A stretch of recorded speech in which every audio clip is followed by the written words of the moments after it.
Meu nome é Liz, eu sou coordenadora pedagógica do Colégio Logosófico da Unidade Goiânia e vou apresentar o trabalho da professora Lauren Marques junto à turma do 5º ano.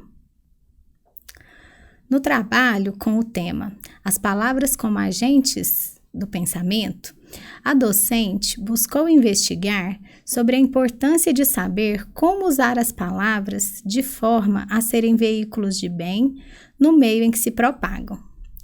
Teve como objetivo estudar os conceitos logosóficos importantes, como de palavra, pensamentos e defesas mentais, para que as crianças comprovassem sobre o poder que as palavras têm quando usadas de forma consciente e adequada, bem como as consequências quando usadas de forma inconsequentes e impensadas. A experiência foi realizada com os alunos do 5º ano vespertino, com idades entre 10 e 11 anos. E o que a motivou?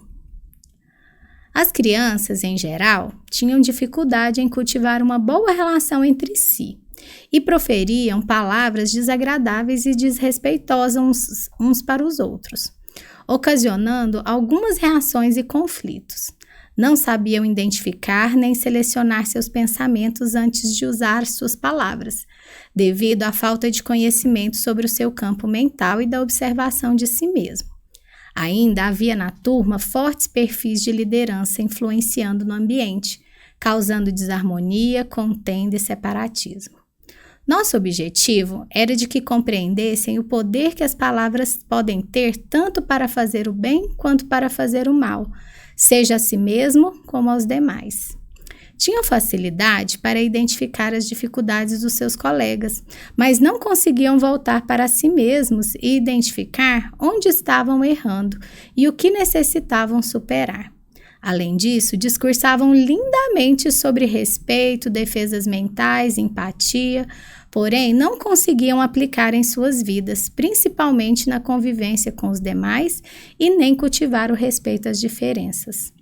Nessa fase, os alunos ainda estão aprendendo a usar as palavras de forma ponderada, mas por não terem consolidado essa aprendizagem, possuem certa tendência de falar de forma impensada.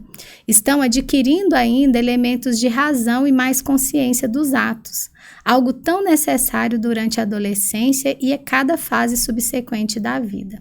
E até alcançarem essa condição, precisam da nossa mediação, acompanhamento, suporte, também por parte da família. Quando um ser fala, ele leva consigo sua experiência, seus sentimentos e principalmente pensamentos. Era necessário ensinar às crianças a importância de selecionar, identificar os pensamentos que habitavam em sua mente para que pudessem defendê-las dos pensamentos ruins, o que contribuiria para impedir que suas palavras fossem mal proferidas e se transformassem em situações difíceis e desagradáveis. A pedagogia logosófica ensina: será necessário adestrar-se no exercício da atenção constante, a fim de que nenhum dos incidentes, pequenos ou grandes, de nossas atividades diárias, externas e internas, passe inadvertido. Dessa forma, irá sendo alcançado o estado de consciência em todas as atuações, facilitando essa conduta a correção quase instantânea de qualquer erro, antes mesmo de ser cometido, visto que o erro tem a origem na mente. E como esse trabalho foi realizado? O trabalho foi dividido em 4 etapas, cumprindo com o método logosófico de ensino. Iniciamos pela parte conceitual, com os estudos investigativos sobre o que é a palavra e por que ela foi criada, se é um dom, uma expressão ou uma forma de comunicação. Depois foi realizada a observação de si mesmo. Avaliamos como cada um estava fazendo uso dessa capacidade e habilidade humana. Dirigimos o olhar para dentro a fim de perceberem a presença dos pensamentos responsáveis pelas atitudes e pelas palavras. E em seguida passamos à fase da experimentação para verificar as consequências positivas ou não do uso das palavras.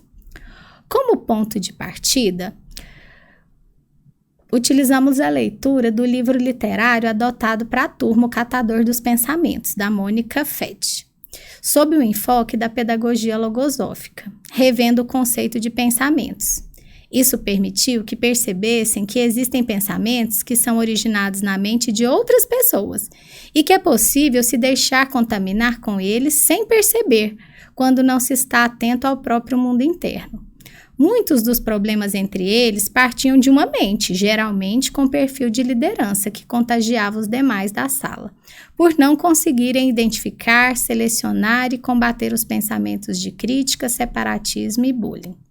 Realizamos um trabalho sobre os bons e maus líderes, que consistiu em estudar e pesquisar sobre pessoas que foram grandes influenciadores e líderes para os seus povos e nações, para que pudessem refletir sobre que tipo de líderes gostariam de ser. As crianças pesquisaram e estudaram sobre Martin Luther King como um bom líder e Gonzales Pecote como um benfeitor para a humanidade. Este porque ensinou como edificar a humanidade melhor a partir de si mesmo. Já os maus líderes, como Adolf Hitler, Saddam Hussein, por exemplo, usaram a sua influência e a faculdade da inteligência para causar o mal entre os povos, tendo consequência a crueldade e mortes. Em sequência, realizaram o desafio que consistia em perceber quando proferiram palavras ruins, de críticas, contendas, por exemplo, o que elas geravam no ambiente e buscar identificar quais os pensamentos ou sentimentos elevados gerariam essas palavras que substituiriam as primeiras.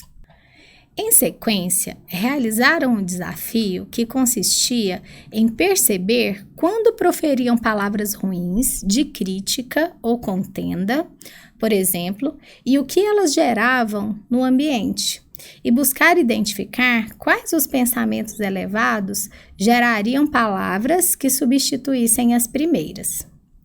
Com isso, foram pouco a pouco aprendendo a frear essas frases e colocações, quando estavam ainda em seu campo mental, pensando em impedir que elas causassem sofrimento e desconforto a quem as recebia. Ainda que esse movimento tenha ocorrido de forma gradativa e lenta, os resultados foram notórios, pois a turma, que era extremamente desunida, aos poucos começou a construir laços de amizade e uma relação saudável entre si. Houve ainda um grande esforço por parte dos líderes para conseguir usar a sua influência de forma positiva, como os bons líderes estudados, não mais de forma negativa. O sentimento de amizade neste último ano na escola e os pensamentos de deixar boas memórias na vida dos outros geraram estados de atenção maiores e esforço em favorecer as relações saudáveis, formando assim um ambiente de maior alegria e união. A seguir, o depoimento da aluna Valentina é destacado por ela a importância de respeitar as diferenças para saber conviver. Melhor, saber observar que a deficiência do outro pode ser a mesma que a sua, e ainda que não consentia com as condutas que teve, pretendia não tê-las mais, reconhecendo os seus erros.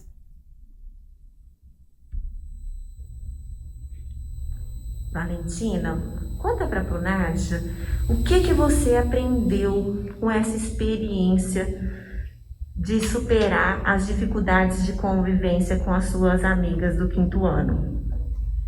Eu aprendi que a gente tem que respeitar os outros, independente das diferenças, e que todos somos iguais por dentro, e que, você não pode ficar discriminando o outro, porque um dia pode ser a sua hora.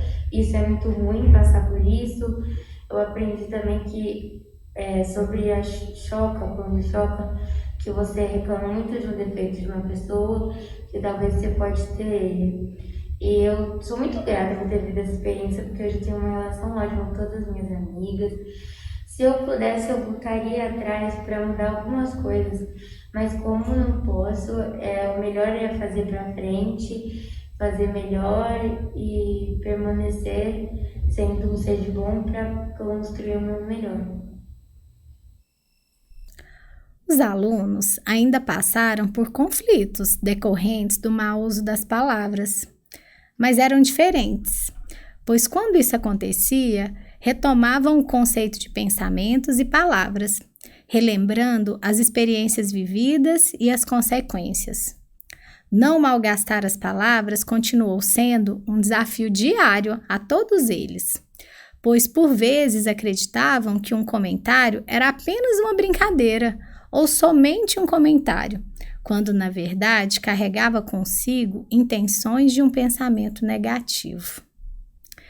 Aprender também a distinguir uma pessoa dos pensamentos que ela tem na mente foi outro recurso que colaborou na defesa da mente, pois todos têm uma parte boa e podem ser levados a ter atitudes inadequadas quando não conseguem identificar e selecionar os pensamentos.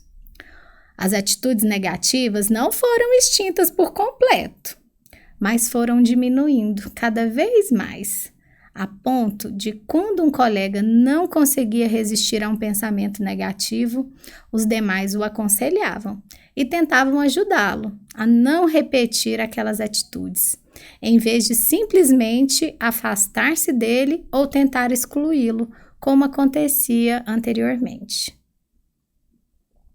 E que resultados colheram com essa experiência?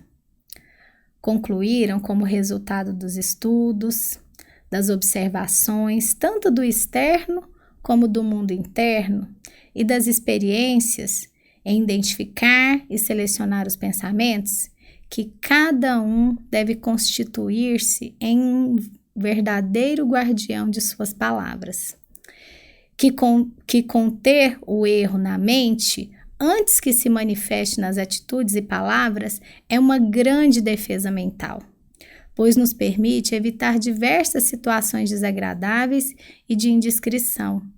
Descobriram que podiam ajudar aqueles que ainda não tinham conseguido, de forma afetuosa, nobre e respeitosa, através da troca constante de fragmentos que ajudam o ser a evoluir e a compor a sua figura humana. O estudo também teve repercussão na vida da docente, pois essa precisou, antes de tudo, observar a própria conduta e a forma como fazia uso das palavras, principalmente quando estava atuando com os alunos. Percebeu que nem sempre conseguia fazer o exercício de filtrar os pensamentos e, por vezes, acabava sendo reativa frente ao que ouvia deles. Através dessa experiência, pôde primeiro observar em si mesma o que precisava ser mudado para se recolocar frente aos alunos. Dessa forma, foi possível viverem juntos um trabalho diário e processual, que fez com que sua vida, até mesmo fora da escola, conseguisse também filtrar e selecionar melhor os pensamentos e ter atitudes mais assertivas. Comprovou a força do trabalho da pedagogia logosófica na formação do caráter das crianças e nas mudanças substanciais em sua vida como docente. Consideramos o estudo sobre as palavras como um fator essencial para a criação das defesas mentais na vida dessas crianças, pois por meio do conhecimento de si mesmo, dos próprios pensamentos e da atenção constante em suas atividades diárias, serão capazes de imunizar a sua mente contra o mal, tornando suas palavras veículos de bem onde quer que estejam.